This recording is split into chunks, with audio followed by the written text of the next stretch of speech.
तो अभय चौटाला पर जनता का विश्वास क्यों बने? ऐसा कुछ किसी के साथ गठबंधन की सोच अगर आपकी पार्टी की सोच रही है, वो कह रहे हैं कि हमारा गठबंधन सही चल रहा है। देखो ये किस्तों पे चल रहा है, किस्त नहीं पहुंची होगी। ऐसे चेहरे जो 2019 में दूसरी पार्टियों में चले गए थे, क्या उनकी वापसी के लिए भी राह खुली है इनेलो पार्टी में?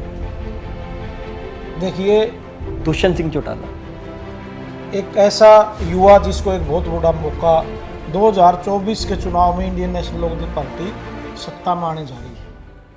नमस्कार, मेरा नाम है विशेष और आज हमारे साथ मौजूद हैं इंडियन नेशनल लोकदल पार्टी के राष्ट्रीय प्रवक्ता उमेद लोहान जी।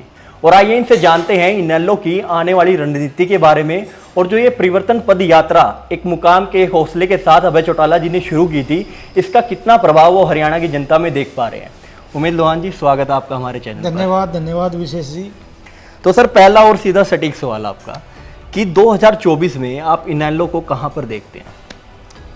जो आज भारतीय जनता पार्टी और जेजेपी की सरकार चल रही है, हाँ जी, और इसकी जो नीतियां हैं, चाहे वो युवा के प्रति हैं, चाहे मजदूर के प्रति हैं, कर्मचारी के प्रति हैं, किसान के प्रति हैं, वो जो दबाने वाली, दमन करने वाली और रोजगार छीनने वाली हैं, इनके खिलाफ पूरे प्रदेश में आक्रोश है। और उस आक्रोश का जो असर है वो यात्रा में साफ दिखाई दे रहा है। लोग हज़ारों की संख्या में छोटे छोटे गांव में भी जनसभा में अभय सिंह चौटाला जी को सुनने के लिए आ रहे हैं। जनता में जितना आप जाओगे, उनके साथ उनकी समस्याओं को साझा करोगे, उतने ही वो आपसे जुड़ते चले जाएंगे। ये यात्रा एक परिवर्तन लाएगी पूरे हरियाणा प्रदेश की राजनीति में।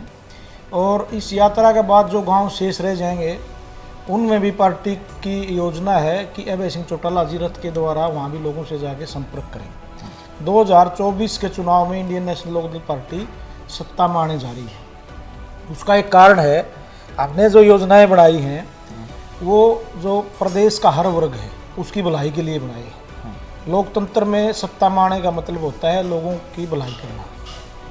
चाहे वो बुजुर्ग हैं, बुजुर्गों के लिए जिस तरह मेडिकल की सुविधा है या 7500 रुपये पेंशन की बात है, युवाओं के लिए जहां हर घर से नौकरी की बात है, वहीं 21,000 रुपये बेरोजगारी भत्ता। आज ये कौशल योजना में भी इतने पैसे नहीं दे रहे जितना पार्टी ने युवाओं के लिए बेरोजगारी भत्ते की घोषणा की है। आज युवा बहुत परेशान है, आज फाइल ले घूम रहे हैं विदेशों में जाने के लिए।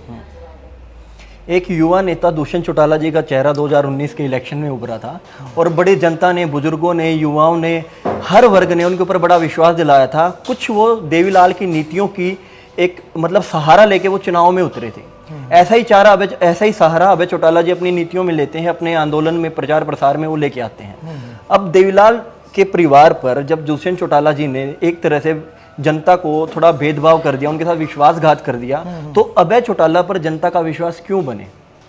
अभय सिंह चौटाला पे विश्वास इसलिए बनेगा क्योंकि एक तो जो सत्ता थी, जिस तरह चौधरी रणजीत सिंह मंत्री बन गए, कैबिनेट मंत्री बन गए, उनसे ज़्यादा तो हासिल अभय सिंह को अब भी हो सकता था यदि उन्हें मुख्यमंत्री से कम कुछ बनना होता तो। दूसरी बात, जब किसान की समस्या चल रही थी, 13 महीने से धरना चल रहा था, अभय सिंह चौटाला जी पूरे संघर्ष के बाद 10-12 हज़ार वोटों से अपने हल्के से जीते थे, जी जान लगा दी थी। फिर किसानों के बीच में उन्होंने इस्तीफा दिया जाके, जबकि बड़ी बड़ी पार्टियों के नेता हिम्मत नहीं कर सके जो 60-60 हज़ार वोटों से भी जीतते थे। किसान तो चाहते थे वे हमारे मंच पे इस्तीफा दे के आओ सारे नेता, कोई नहीं गया। एक अभय सिंह चौटाला इस्तीफा दे के उन लोगों के बीच में पहुंचा। अपनी राजनीतिक खुद की जो लाइफ थी, वहीं विधानसभा में भी एकमात्र विधायक था, वहाँ भी पार्टी का ताला लगने का काम करवा दिया था और खुद की राजनीति दाव पर लगा दी किसानों के लिए। सबसे बड़े विश्वास का कारण आज किसानों में यही है कि समय पर जब उन्हें ज़रूरत थी, एकमात्र हज़ारों जो सांसद और विधायक थे पूरे देश के, उनमें किसी ने त्याग किया तो अभय सिंह चौटाला ने किया। तो बलिदान की एक मूर्ति हम उनको भी मान सकते हैं। बिल्कुल। तो एक और सवाल अगर मैं आपसे पूछूं गठबंधन के लिए, क्योंकि अभी इनेलो पार्टी का अस्तित्व कहीं ना कहीं बाकी पार्टियों से बहुत कम है और अकेले इनेलो पार्टी का सरकार बनाने की सोच रखना भी कहीं ना कहीं गलत होगा। तो कुछ ना कुछ मन में तो आप लोगों की पार्टी के बड़े बड़े नेताओं के मन में होगा कि हम इस पार्टी के साथ जाकर अपनी सरकार बनाएंगे। ऐसा कुछ किसी के साथ गठबंधन की सोच अगर आपकी पार्टी की सोच रही है? अभी पूरे फील्ड में चौधरी अभय सिंह चौटाला जी जाने लग रहे हैं। हमें पूरी उम्मीद ही नहीं विश्वास है कि जो वोटर चला गया था, जिसका बड़ा हिस्सा जननायक जनता पार्टी में चला गया था, थोड़ा बहुत कहीं बीजेपी और कांग्रेस में थोड़ा थोड़ा गया था, वो पूरी तरह से वापस लौटने लग रहा है। मैं गाँव को अच्छी तरह पहचानता हूँ, इस एरिए के चेहरों को भी पहचानता हूँ। इस यात्रा में जहाँ जहाँ गए हैं 100% कन्वर्जन हुआ है। यदि हमारा वोट बैंक हमारे पास आ गया तो वो इंडियन नेशनल लोकदल पहले वाली दोबारा खड़ी हो जाएगी, जो प्रदेश में अकेली प्रबल सत्ता की दावेदार थी। हमारी रणनीति यही है। आपने अभी वोट बैंक का जिक्र किया कि पुराना वोट बैंक वापस आ जाए, लेकिन वो वोट बैंक कहीं ना कहीं पुराने नेताओं के साथ भी था। आपकी पार्टी के कभी मतलब ऐसे चेहरे जो 2019 में दूसरी पार्टियों में चले गए थे, क्या उनकी वापसी के लिए भी राह खुली है इनेलो पार्टी में? देखिए, हमारी कोशिश है कि जो कार्यकर्ता या वोटर चले गए थे वो हमारे वापस आ जाएं। जो लोग सिर्फ बिना वजह के वहाँ जाके 3.5 साल से प्रदेश को लूटने का काम कर रहे हैं, और जिन कार्यकर्ताओं को और वोटरों को बरगला के ले गए थे उनको घर में नहीं घुसने देते, उनकी बातें नहीं सुन देते, इस तरह के लोग वापस आएंगे तो मेरे ख्याल में पार्टी नेतृत्व उनको विचार नहीं करेगा। तो मतलब कहीं ना कहीं राह खुली है ना, वो तो बता दिया नहीं। जो लोग अब लूटने का काम कर रहे हैं और फिर दोबारा हमारे साथ आना चाहते हैं, उनके लिए नहीं। चलो ये मान लेते हैं उनकी जो दूसरी पार्टियों की रणनीति कहीं ना कहीं उनको पसंद नहीं आती, तो वापस घर वापसी करने के लिए आ सकते हैं।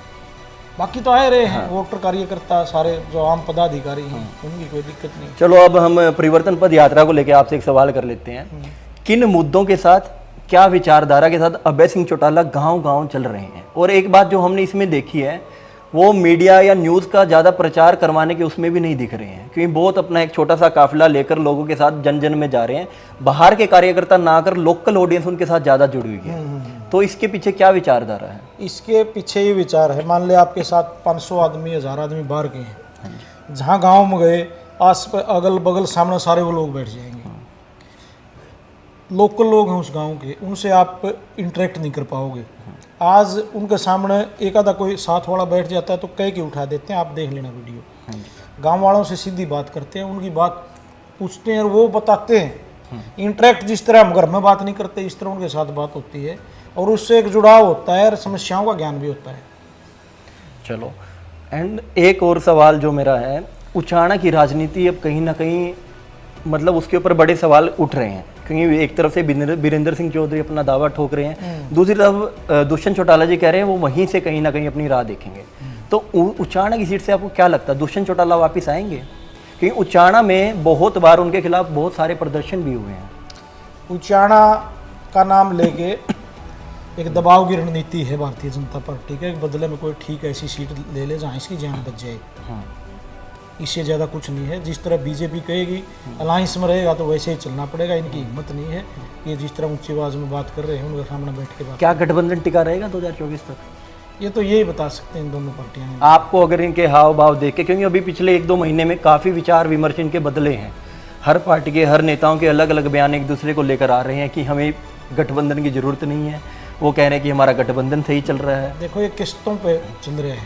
अच्छा, किस्त नहीं पहुंची होगी लूट की किस्त पहुंची फिर चुप हो जाएंगे, माल पहुंचना कम हो जाए तो फिर कहते तोड़ांगे। तो ये है। चलो एक आपसे एक मैं थोड़ी आपकी खुद की विचारधारा और पूछ लूँ। मैं कुछ नेताओं का नाम लूँगा, उनके बारे में आप क्या सोचते हैं? आपको कुछ एक शब्द में, एक लाइन में उनके बारे में बताना है। मुख्यमंत्री मनोहर लाल खट्टर जी, अराजनीतिक व्यक्ति जिसे इस प्रदेश के लोगों की समस्याओं का कोई ज्ञान नहीं है। दुष्यंत सिंह चौटाला, एक ऐसा युवा जिसको एक बहुत बड़ा मौका अपनी इंडियन नेशनल पार्टी ने और जनता ने दिया था, भारतीय जनता पार्टी के साथ लग के उसको घुमाने का काम किया। भूपेंद्र सिंह हुड्डा, भूपेंद्र सिंह हुड्डा विरासत में जो राजनीति मिली उसके कारण और फिर जो वैक्यूम हुआ हरियाणा की राजनीति में, उसके कारण आज विपक्ष के बड़े नेता हैं, लेकिन संघर्ष की राजनीति कम करना पसंद करते हैं। रणदीप सिंह सुरजेवाला, रणदीप सिंह सुरजेवाला पढ़े लिखे और कांग्रेस के वरिष्ठ नेता हैं, जनता से सरोकार कम है। बस एक तो और